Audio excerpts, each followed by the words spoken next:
আর গোবিন্দ বহু জন্মার্জিত জীবের পাপকে চুরি করে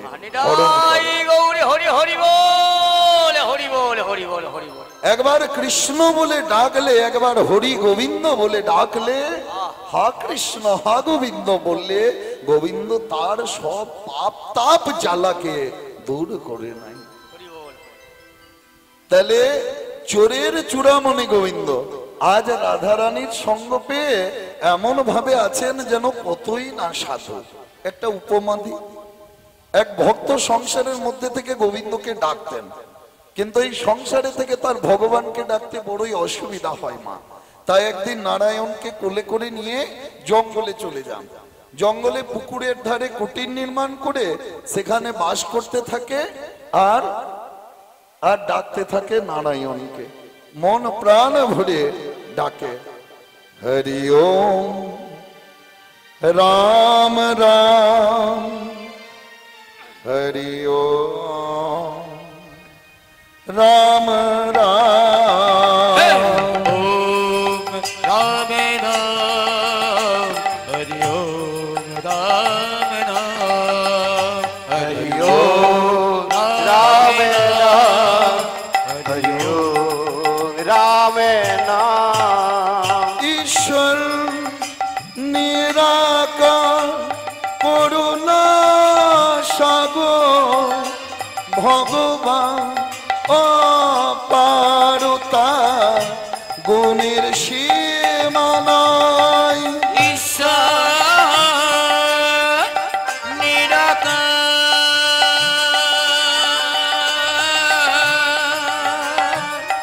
করুণার সাগর ভগবান লীলাময় গুণের সাগর সীমা নাই।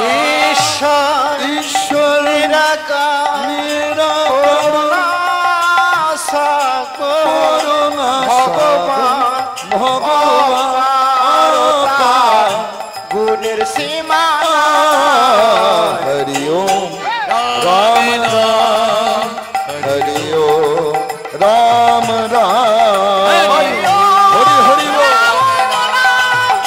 হরি ওম রাম রাম রাম যে নাম সেই কৃষ্ণ ভজ নিষ্ঠা করি, নামেরও সহিতে আছেন আপনি শ্রী হরি।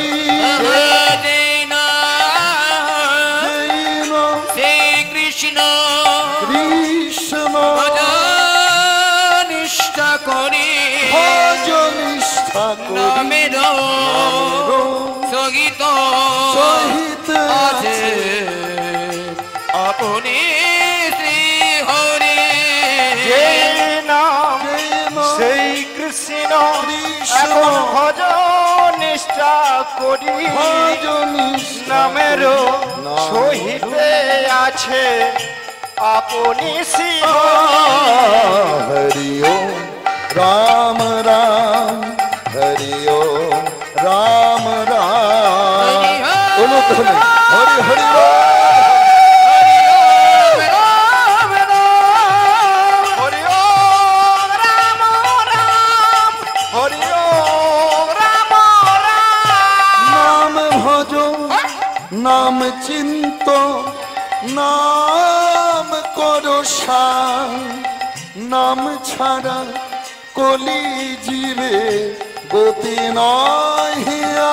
একবারে নামে ভজ ভজ নামে চিন্ত চিন্ত নাম করো নাম করো নামে সারা নাম ছাড়া কলি দিবে কলি জীবে আগিয়া। নাম ভজ নামে চিন্ত নামে করো নামে ছাড়া কলি দিবে গতি আগিয়া।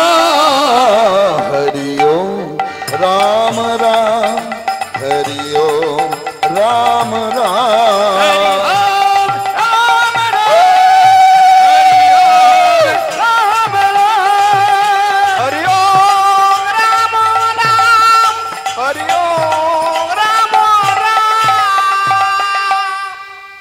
সেই জঙ্গলে আছে 10 জন চোর। তারা একটি গ্রামে চুরি করতে যায়। চোরদের মধ্যে একজন ধরা পড়ে গেছে। আর চোর যদি ধরা পড়ে যায় দেখবেন বাবা গ্রামের লোকেরা খুব সম্মান করে, আদর যত্ন করে, করে না? এমন আদর যত্ন করেছে একেবারে নিতাই গৌর হরি বল। চোর বেচারা প্রাণে মারা গেছে। তাহলে চোরদের দলে এখন 9 জন। চোরদের দলে একজন সন্ধানী থাকে, যে সমস্ত খবর এনে দলের সর্দারকে দেয়।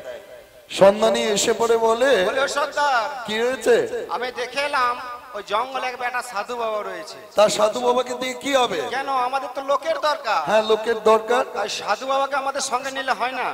সাধু বাবা কি করবে রে? কেন, সে চুরি করবে। দূর, সাধু মানুষ সে চুরি করতে পারে নাকি? পারবে পারবে, বেটা কোনো ভয় দেখাবো না। হ্যাঁ। সে ভয়ে যাবে আমাদের সঙ্গে। বলছিস? হ্যাঁ, চলো দেখি তা যাই না। চল। 9 জন চোর সন্ধ্যাবেলা সাধু বাবার কাছে গিয়ে উপস্থিত। সাধু বাবা নাম গাইছে, গিয়ে বলে, সাধু বাবা, কে বাবা তোমরা? আমাদেরকে দেখে কি মনে হচ্ছে? বাবা, তোমাদের যা চেহারা হ্যাঁ দেখে মনে হচ্ছে চোর নত ডাকাত বটে। হ্যাঁ, আমরা চোর ডাকাতি। হ্যাঁ, হ্যাঁ, চোর ডাকাতি বটো? বলে আমার কাছে কি মনে করে? তোমাকে আমাদের সঙ্গে যেতে হবে। কোথায় যেতে হবে? হ্যাঁ গো, চোরদের সঙ্গে কোথায় যাই? চুরি করতে। হ্যাঁ, চুরি করতে যাবে। দেখো বাবা, হ্যাঁ, আমি সাধু মানুষ, আমি নাম কীর্তন করি বাবা, চুরি টুরি আমার দ্বারা করা হবে না। চুরি করতে পারবে না? না, আমি যাব না। হ্যাঁ, আমি এই কি যাবো বলছে না। রে সাধু বাবা? নইলে কি করবে তোমরা? এই দেখেছো কি আছে? ও- এই দেখেছো, এখানে দেখেছো কি আছে? ওরে বাবা রে, ওকে তো সবার ভয় বাবা। একেবারে, হ্যাঁ। বুঝলে? সাধু বাবা মনে মনে বলে, প্রভু কি এমন অপরাধ করেছি যে অমন কুপথে ঠেলে দিচ্ছ? বেশ, তোমার যখন এই ইচ্ছা তখন তাই হোক। বলে, ঈশ্বর যা করে মঙ্গলের জন্য, দেখি কি মঙ্গল হয়। সেই 9 জন চোর, চোরের সঙ্গে সাধু বাবা চুরি করতে যায়। অন্যদিন চুরি করে যা পায় আজ দ্বিগুণ পেয়েছে। তখন এক চোর বলে, সর্দার কি হলো? এই সাধু বাবার যাত্রা ভালোই, কি আমাদের সঙ্গে রেখে দাও। হ্যাঁ। তাই সাধু বাবাকে বলে, শোনো, তোমাকে আমাদের সঙ্গে থাকতে হবে। ও, তোমরা তাহলে আমায় ছাড়বে না? না, পেয়েছি যখন আর ছাড়ছি না। শোনো বাবা, আমি থাকতে পারি, হ্যাঁ। আমার যদি একটা তোমরা শর্ত মানো। শর্ত? হ্যাঁ বাবা। দেখো, সাধুর আবার কি শর্ত? বলে 30 দিনে কত হয়? 30 দিনে 1 মাস। 1 মাস। হ্যাঁ, তা 29 দিন তোমরা যা বলবে তোমাদের কথার মতো আমি তাই শুনে যাব। আচ্ছা। ওই 30 দিনের মাথায় শুধু একটা দিন আমি যা বলবো তোমাদের সকল কিন্তু তাই শুনতে হবে। যদি রাজি হতো যাব, নইলে কিন্তু আমি যাব না। ও, 29 দিন আমরা যা বলবো তুমি তাই করবে? হ্যাঁ। কেবল একদিন তুমি যা বলবে আমাদেরকে তাই হ্যাঁ, করতে ঠিক হবে। তাই বাবা, শুধু একটা দিন। হ্যাঁ রে, কি বলছিস? ঠিক আছে, একদিন পেরিয়ে যাবে। পেরিয়ে দেখো, যাবে? ভেবে বলো বাবা, শুধু একটা দিন। একটা দিন পেরিয়ে তা বেশ, তাই হোক। 1 দিন 2 দিন করে 29 দিন কেটে গেল। 30 দিনের দিন সকালে সাধু বাবা বলে, কি ভাই তোমাদের মনে আছে তো? সব মনে আছে যা বলেছে, একটা ভুলি। হ্যাঁ বাবা, এই গুড়া গ্রামে নাপিত আছে নাকি? নাপিত? হ্যাঁ, ওই নাপিত দিয়ে কি হবে সাধু বাবা? তোমাদের সকলের মস্তক মুন্ডন করে দেবো। হ্যাঁ, বলো সাধু বাবা, বলো। তুমি অন্য কিছু বলো, আমার মাথা নাড়া কিন্তু করতে পারো না, বলেছো একদিন আমি যা বলবো তাই করবে। হ্যাঁ, বলেছিলাম। আর কি মস্তক করবে? মুন্ডন করে দিয়ে বড় বড় চৈতন্য রেখে দিয়েছে। দিয়ে বলে, যাও তোমরা ওই পুকুরটা থেকে স্নান করে এসো। পুকুর থেকে স্নান করে এসেছে সাধু বাবা, সকলের গলায় নামের মালা, হাতে নামের ঝোলা দিয়ে দিয়েছে। হরিবল হরিবল। সেই ঝোলা দেখে একজন চোর বলে, সর্দার কি হলো? এ যা হয় ভালোই হয়। কেন? ছোট ছোট গয়না যেগুলো চুরি করতে গিয়ে পড়ে যায় না, এই ঝোলাতে দিব্যি চলে আসে। হরিবল হরিবল, রাধে। আর সাধু বাবা সকলের কর্ণে মহামন্ত্র দিয়েছে। বলে, তোমরা আজ সারা দিন এখানে বসে বসে নাম জপ করো। তাই 9 জন চোর সাধু বাবার সঙ্গে বসে বসে নাম করছে। হরে কৃষ্ণ হরে কৃষ্ণ, কৃষ্ণ কৃষ্ণ হরে হরে, হরে রাম হরে রাম, রাম রাম হরে হরে। হরে কৃষ্ণ হরে কৃষ্ণ, কৃষ্ণ কৃষ্ণ হরে হরে, হরে রাম হরে রাম, রাম রাম হরে হরে। হরে কৃষ্ণ হরে কৃষ্ণ কৃষ্ণ কৃষ্ণ হরে হরে হরে রাম রাম রাম হরে হরে। হরে কৃষ্ণ কৃষ্ণ কৃষ্ণ হরে হরে হরে রাম রাম রাম হরে হরে হরে কৃষ্ণ কৃষ্ণ হরে হরে বল হরে রাম রাম রাম হরে হরে হরে কৃষ্ণ কৃষ্ণ কৃষ্ণ হরে হরে হরে রাম রাম রাম রাম হরে হরে। এদিকে সেই রাজ্যের যিনি রাজা তিনি বৈষ্ণব সেবা না করিয়ে রাজকার্য শুরু করেন না, কিন্তু আজ 10 দিন থেকে কোনো বৈষ্ণব পাচ্ছেন না, তাই রাজ কর্মচারীদেরকে পাঠিয়ে দিয়েছে, বলে যাও যাও তোমরা দেখে এসো যদি কোনো বৈষ্ণব পাও তো। এবার রাজ কর্মচারীরা খুঁজতে খুঁজতে জঙ্গলে এসে দেখে কি 10 বৈষ্ণব বসে বসে নাম করছে, অর্থাৎ সেই 9 জন চোর আর একজন সাধু। গিয়ে পরে রাজা বাবুকে খবর দেয়, বলে রাজা বাবু দেখে এলাম জঙ্গলে 10 বৈষ্ণব বসে বসে নাম করছে। রাজা বাবু পালকি পাঠিয়ে দিলেন, 10টি পালকিতে করে 10 বৈষ্ণবকে নিয়ে যাওয়া হলো রাজবাড়িতে। এদিকে রাজবাড়ি ঢোকার মুখে এক চোর বলে, সর্দার কি হলো এ যা হয় ভালোই হয়, কি হলো কি? রাজবাড়ি ঢোকার পথটা তো জানা গেল। ও তা ঠিক। হ্যাঁ, যদি কোনোদিন সুযোগ পাই তো একেবারে। জয় নিতাই। হ্যাঁ, রানীমা গলায় কাপড় জড়িয়ে তাদেরকে আহ্বান করলেন, তাদেরকে ভোজন করালেন, ভোজন করিয়ে সোনা দানা মণি মুক্তার প্রবাল রত্ন দান করে 10 জনকে 10টি হাতির পিঠে চাপিয়ে আবার জঙ্গলের মধ্যে দিয়ে গেলেন। তখন দলের সর্দার বলে, হ্যাঁ রে কি হলো, এতদিন চুরি করে যা পাইনি আজ সাধু বাবার সঙ্গে একদিন বসে বসে নাম করলাম, তাতে রাজা বাবু পালকিতে করে নিয়ে গেলেন, রানীমা গলায় কাপড় জড়িয়ে আমাদেরকে আহ্বান করলেন, সোনা রূপা মণি মুক্তা হীরা প্রবাল কত কিছু দিলেন, আবার 10 জনকে 10টি হাতির পিঠে চাপিয়ে জঙ্গলে দিয়ে গেলেন। এতদিন চুরি করে যা পাইনি, হ্যাঁ, তাহলে এই সাধু বাবা যার সন্ধানে যার জন্য বসে বসে জঙ্গলে নাম করছে, না জানি সে কত ধনের ধনী হবে, গৌরী হরি হরি বল হরি বল হরি বল। না জানি সে কত বড় লোক হবে যে সব কিছু ছেড়ে দিয়ে গাছতলাকে সার করেছে। তাহলে আজ থেকে আর চুরি নয়, এই সাধু বাবার সঙ্গে আমরাও নাম করব। তাই নাম করতে করতে সেই 9 জন চোর আস্তে আস্তে সাধু হয়ে গেল। তা সঙ্গ গুণে কিনা হয় মা, গোবিন্দ আমার চোরের চূড়ামণি আজ রাই সাধুর সঙ্গ পেয়ে এমন ভাবে আছেন যেন কতই না সাধু। তাই তাই সারি শুকো তারা কি করে রাধা গোবিন্দকে জাগানোর জন্য, আজ জাগানোর জন্য তারা তোমার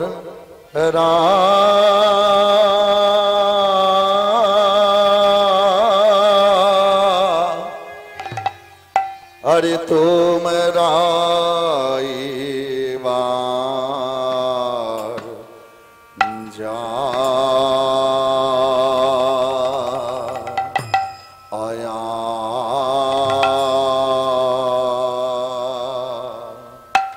আয়া গো ওয়ো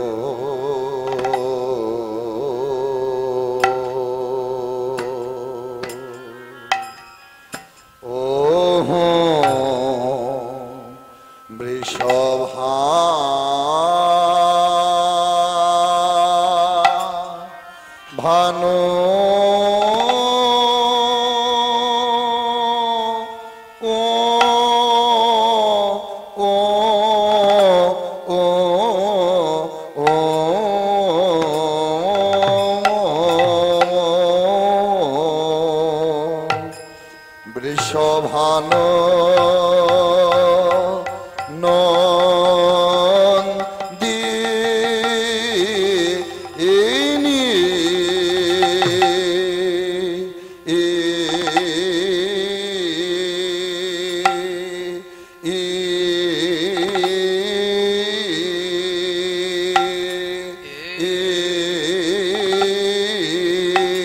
ও নন্দিনী জাগো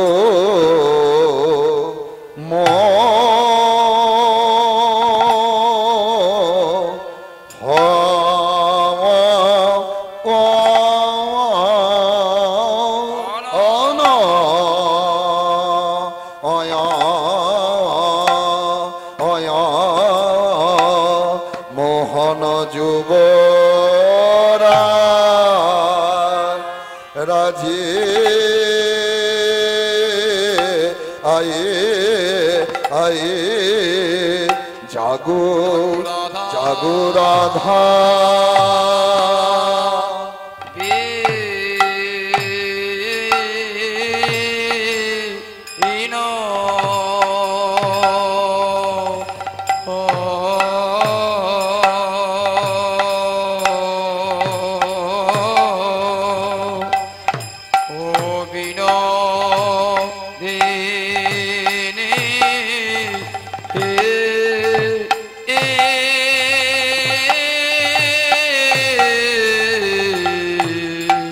তোমাদের সুখের নিশে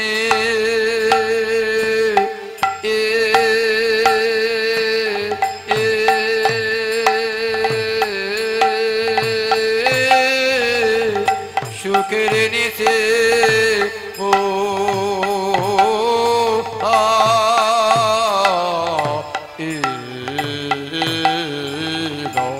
আরে অমন করে ঘুমায়ও না জাগো শ্যাম সুন্দর মদন মোহন জাগো জাগো রাধা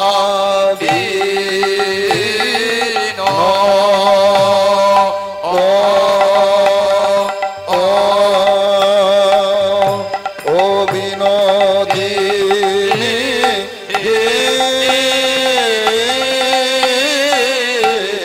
তোমাদের সুখে নিশে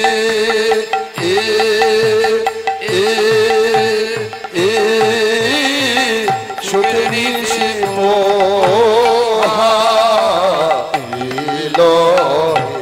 আরে অমন করে ঘুমায়ও না জাগো শ্যাম সুন্দর মদন মোহন আয় তোমরা এবার জাগো তাহলে জাগো বৃষ ভানু নন্দিনী মোহন যুব রাজে বিষ ভানু নন্দিরে মোহন যুবরাজে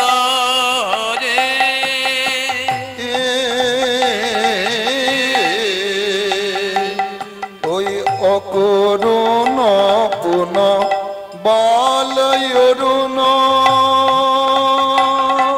ও যে অকরুণা পুনা বালয়রণ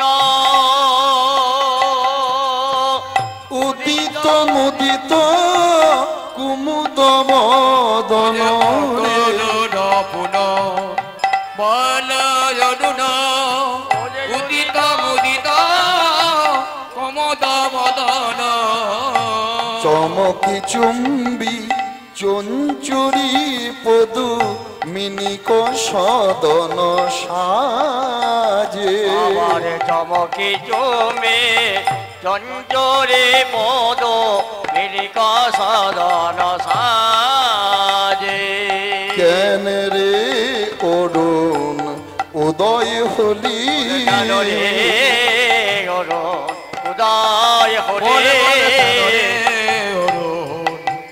উদয় হলে তোর মনে কি দয়া না কেন রে অরুণ উদয় হলে প্রাণে কি করুণা নয় রে বলে কেন রে অরুণ উদয় হলে অকরুণ পুন বাল অরুণ, অরুণ সূর্য কি হয়েছে?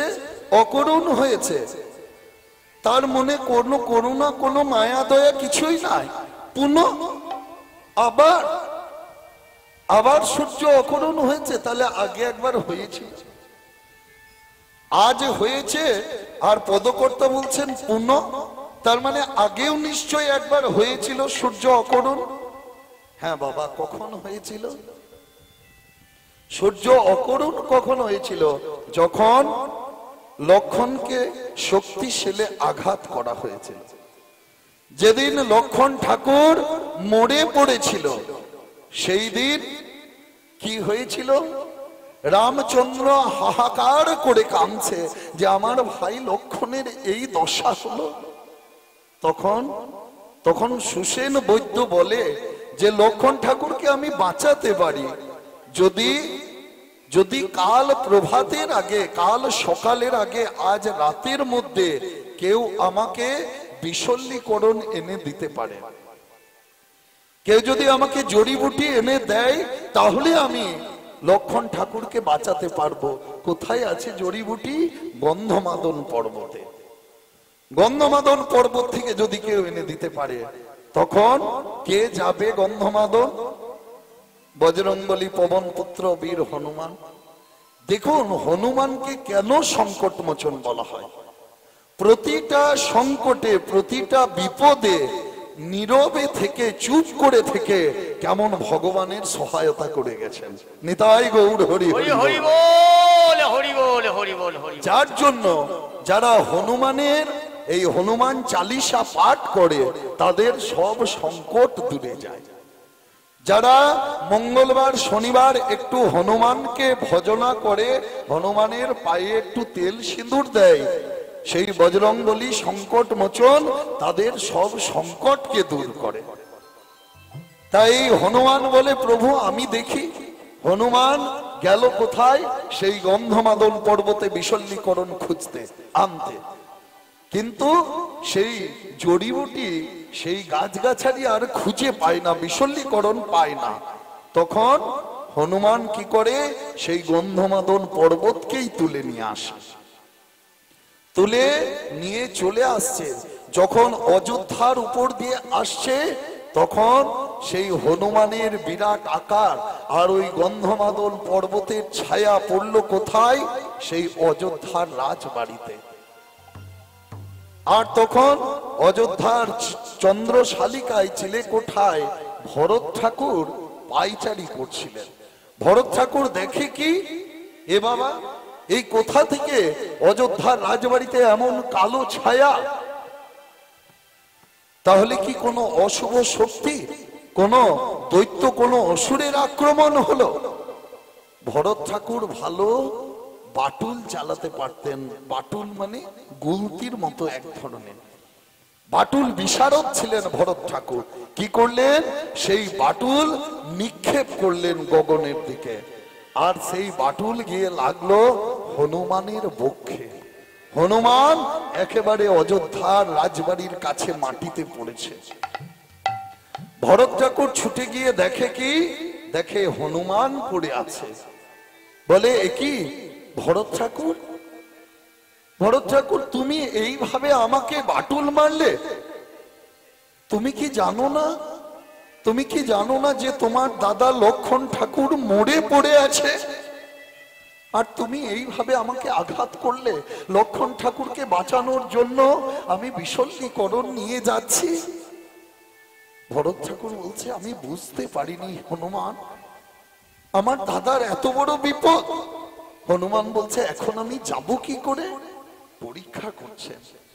যে বীর হনুমান সূর্যকে গ্রাস করতে যায়, যে বীর হনুমান লেজের আগুনে লঙ্কাকে পুড়িয়ে দেয়, আজ কি করছে? আজ পরীক্ষা করছে যে ভরতের কতখানি আন্তরিকতা একটু দেখি লক্ষণের উপর, দাদা রামের উপর। বলে, আর তো আমি উঠতে পারবো না ভরত।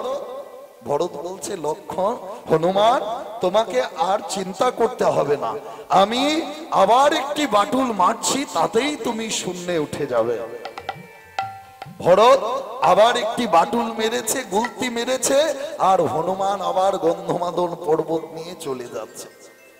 যেতে যেতে সেই রাত্রিবেলায় দেখে কি সূর্য দেবতা চলে আসছে, ভানু দেবতা চলে আসছে।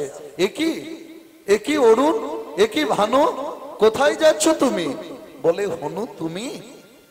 আমাকে রাবণ রাজা নির্দেশ দিয়েছে এক্ষুনি উদয় হতে হবে।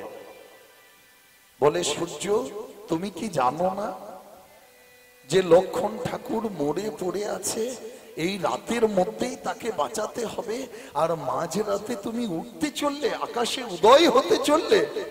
বলে, না, এটা রাবণ রাজার নির্দেশ। রাবণের সব কথা দেবতারা শুনে, চন্দ্র সূর্য সবাই শুনে, আমিও শুনি, আমি শুনি, তাই আমি উদয় হতে যাচ্ছি। বলে, তোমার মনে কি একটু মায়া না, একটু করুণা না? তুমি কি জানো না যে লক্ষণ ঠাকুরের একই অবস্থা, একই দশা? বলে, না, রাবণ রাজার নির্দেশ আমাকে মানতেই হবে। আচ্ছা বেশ, তুমি যাবে, তা এসো, অনেকদিন পর তো তোমার সঙ্গে দেখা, একটু তোমার সঙ্গে আলিঙ্গন করি, কোলাকুলি করি। যেই না হনু ভানুর সঙ্গে কোলাকুলি করেছে, এবার কোলাকুলি করে কি করেছে, কক্ষ দাবি, বগল দাবা করে নিয়েছে সূর্যকে। ভানু বলছে, হনু, হনু, এ কি করছো? আরে আমার যে দম বন্ধ হয়ে যাবে, আমার তো নিঃশ্বাস পড়ছে না। বলে, না ভানু, আজ যখন একবার কক্ষ দাবা করেছি, বগল দাবা করেছি, ছাড়ছি না, যতক্ষণ না এই বিশল্যীকরণ সুসেন বৈদ্যকে দিচ্ছি। নিয়ে গিয়ে সুসেন বৈদ্যর হাতে বিশল্যীকরণ দেয়, লক্ষণ ঠাকুর প্রাণে বাঁচে। তাহলে সূর্য দেবতা অরুণ আগে একদিন অকরুণ হয়েছিল, তার মনে কোনো মায়া দয়া ছিল না। আজ আবার রাধা গোবিন্দ শয়নে আছে, আর কেমন উদয় হচ্ছে। তাদের ঘুম ভেঙে গেলেছে, তারা জেগে যাবে, তখন তো আর যুগল দর্শন হবে না। তাই অকরুণ পুন বাল অরুণ উদিত মুদিত কুমুদ বদন রে। অকরণ পুন বাল অরুণ উদিত মুদিত কুমুদ বদন অকরুণ পুন বাল অরুণ উদিত মুদিত কুমুদ বদন। চমকি চুম্বি চঞ্চুরি পদু মিনিক সদন সাজে। চমকি চুম্বে চঞ্চুরি পদ মিলিক সদন সাজে। চমকি চুম্বি চঞ্চুরি পদু মিনিক সদন সাজে। সেই শালুকে চুম্বন করে এসে বসছে কোথায়? সকালবেলায় পদ্মের উপর। কে? ভ্রমর। আর ফুকারত হত শোক কোক অবজাগব সব হলো ভারত হত শোক কোক অবগু জাগব সব লোক। শোক শারিক পিকু কাকলি নিধবন ভরে আজ। সুখ সারিক পিক কাকলি নিধুবন ভরি গাজে। ফুকারত হত শোক কোক, আমরা কি জানি? কোক পাখি, চক্রবাক আর চক্রবাকি সারা রাত ধরে প্রিয় প্রিয়া মিলিত হয় না, স্বামী স্ত্রী দুজনে আলাদা থাকে। আর সকাল হলে মিলনের আনন্দে তারা আবার একত্রিত হয়। সারা রাত বিরহ যন্ত্রণা ভোগ করে ফুকারে ফুকারে কেঁদে কোক পাখি মিলনের আশায় ব্যাকুল হয়েছে। আর সুখ সারি কপি কোকাকলি, সুখ সারি, হ্যাঁ, বৃন্দাবনে পাখিদের কণ্ঠস্বরে আওয়াজে কাকলিতে আজ নিধুবন ভরি আওয়াজে আজ নিধুবন ভরে উঠেছে। আর কি হয়েছে সেই পরিবেশের শোভাটা কি জানি সজনী রজনী থোর ঘুঘু ঘন ঘোষত ঘোর কি জানি সজনী রজনী থোর ঘুঘু ঘন ঘষিত ঘোর আর কত জামিনী গত যামিনী জিত দামিনী কামিনী কুললাজে তো জামিনী দিত দামিনী কামিনী কুলরাজে কি জানি সজনী রজনী থোর সজনী এই রজনীটা এই রাতটা থোর অর্থাৎ অতি অল্প সময়ের জন্য মনে হচ্ছে ঘু ঘু ঘন ঘোষত ঘোর ঘুঘু পাখি ঘন ঘন ঘু ঘু করে ডাকছে গত যামিনী জিত দামিনী কামিনী কুলো লাজে গত যামিনী আগের রাতটা কেমন জিত দামিনী দামিনী মানে বিদ্যুৎকেও জয় করেছে হরি বল হরি বল হরি বল। আগের রাতটা বিদ্যুৎকেও জয় করেছে কেন যেমন কালো মেঘের বুকে বা আকাশের বুকে যখন বিদ্যুতের সঞ্চার হয় সেই বিদ্যুৎটা কিছুক্ষণের জন্য তৃষ্টমানা হয় কয়েক মুহূর্তের জন্য এক ঝলক বিদ্যুৎটা দেখা যায় আবার সঙ্গে সঙ্গে মিলিয়ে যায়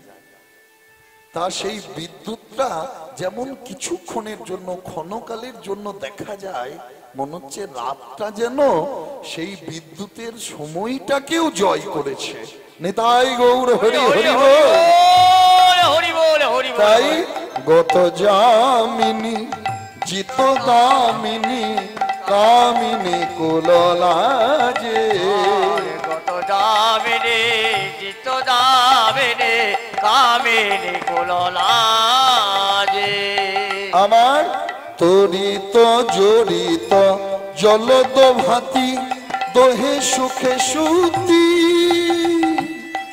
রহল মাতি তরিত জড়িত জলদ ভাতি দুঃখে সুখে সুতি রহল মাতি জেনে ভাদর রসবাদর পরমাদর সে যে ভাদর রসবাদর পরমাদর সে যে ওদে চিনি ভাদর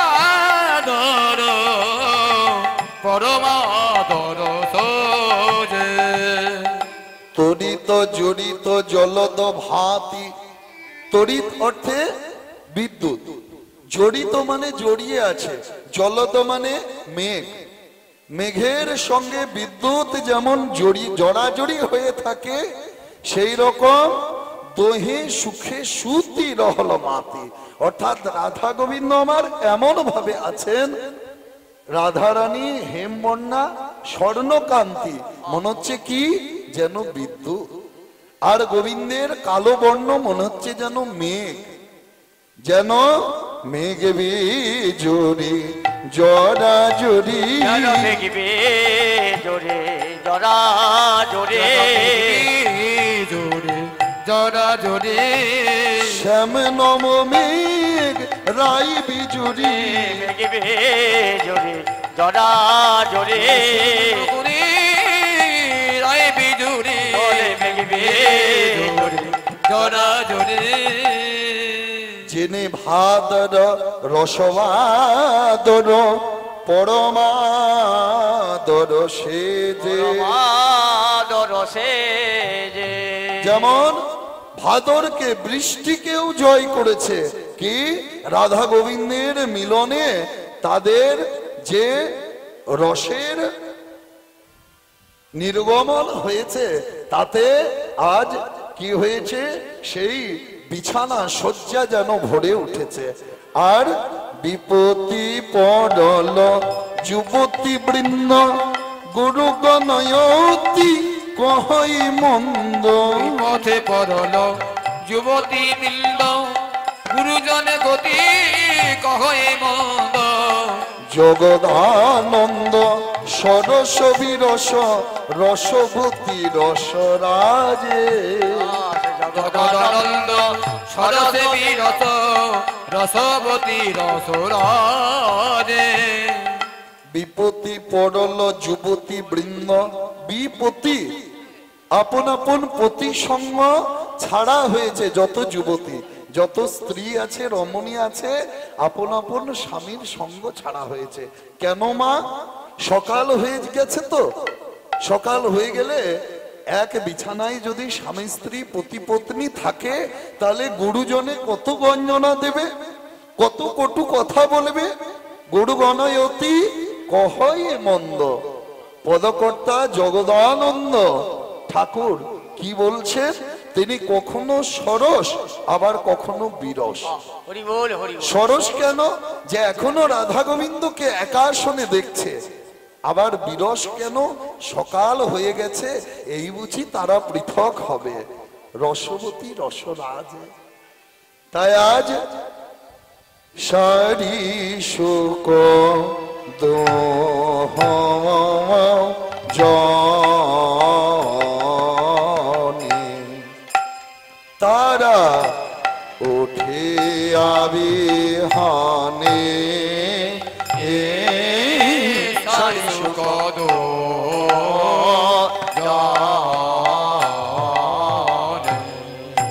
তারা উঠিয়া বিহারে সারি সুকদ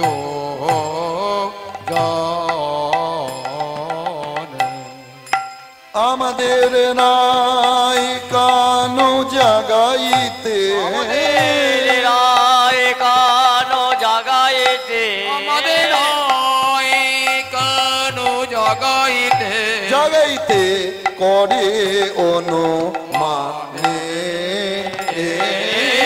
সারি সুপদ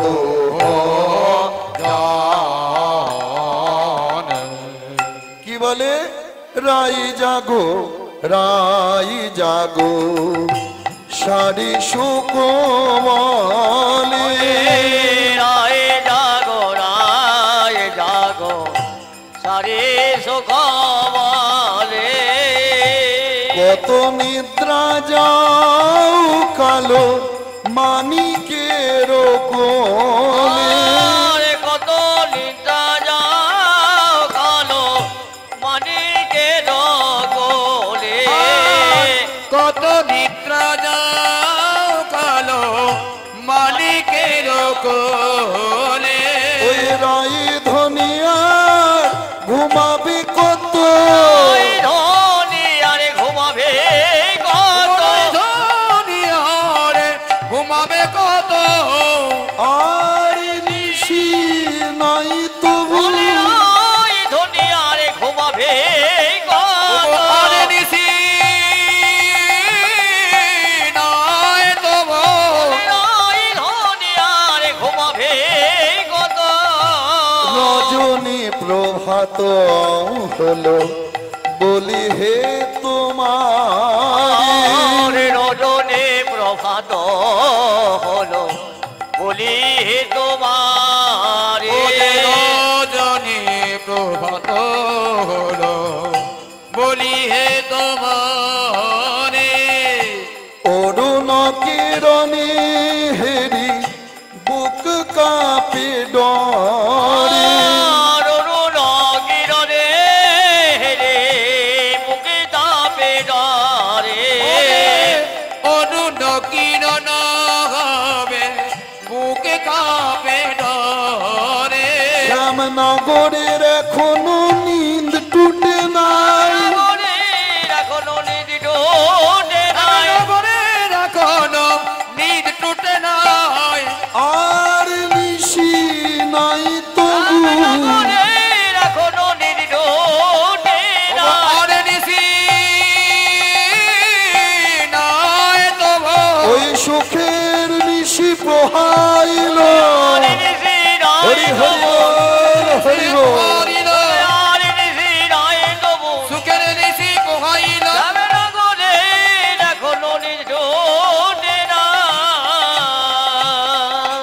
তখন শাড়ি আবার সুখকে কি বলে ঘুরিয়ে শাড়ি বলে ওহে সুখ গগনে উড়ি ডাকো ওরে সারি বলে ও হে শোক গগনে উড়ে যাগো ওরে সারি বলে ও হে শোক গগনে উড়ি ডাকো নব জল ধরে ডাকি অরুণের ঠাকুর ওরে নব উলুধ্বনি, হরি হরি বল।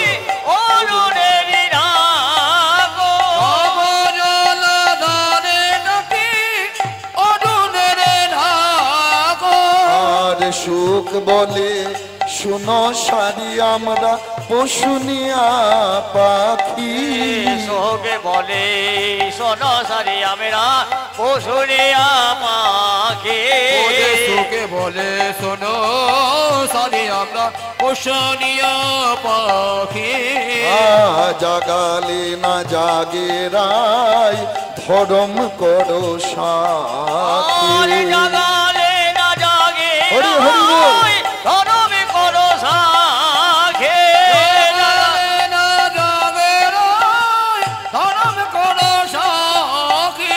আজ বিদ্যাপতি কহয়ে চাঁদ গেল নিজ পাটে আরে বিদ্যাপতি হয়ে যান গেল নিজ পাটা বিদ্যাপতি কহয়ে চাঁদ গেল নিজ পাটে অরুণ কিরণ ভেল যাও নিজ ঘাটে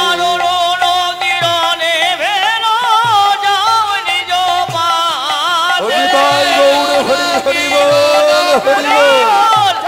নিজ বাসে তখন শারীর বচনে সুখ করে চারু ধ্বনি শরীর বচনে শোকে করে চারু ধ্বনি বসিল আমার রাধা বিনোদিনী গিয়া বসিল আমার রাধা বিনোদিনী রাই ধ্বনি আজ জেগে বসল ধনী আজ জেগে বসিল ধনী আজ জেগে বসিল বলে আর নিশি নাই জেনে নাই ধনী আজ জেগে বসিল আরে ঋষি নয় জেনে বলে নাই ধনী আজ জেগে বসিল আরে ঋষি নয় জেনে বলে নাই ধনী আজ জেগে বসিল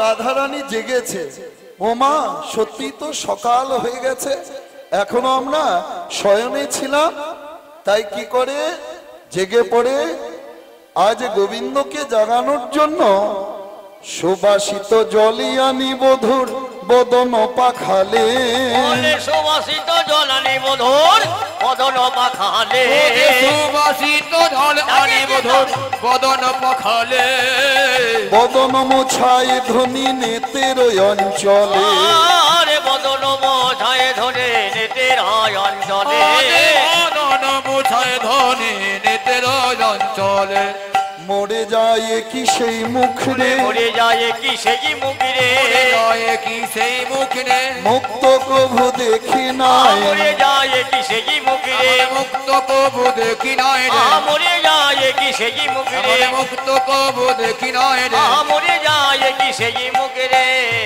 বধূ ওঠো দেখো সকাল হয়ে গেছে আর আর আজ তোমার গলের বনমালা দেহ মোর গলে তোমার গলে বনমালা দেহ মর গলে তোমার গলে বনমালা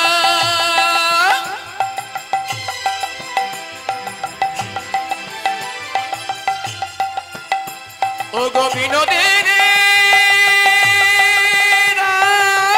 রায় ধরে রাধে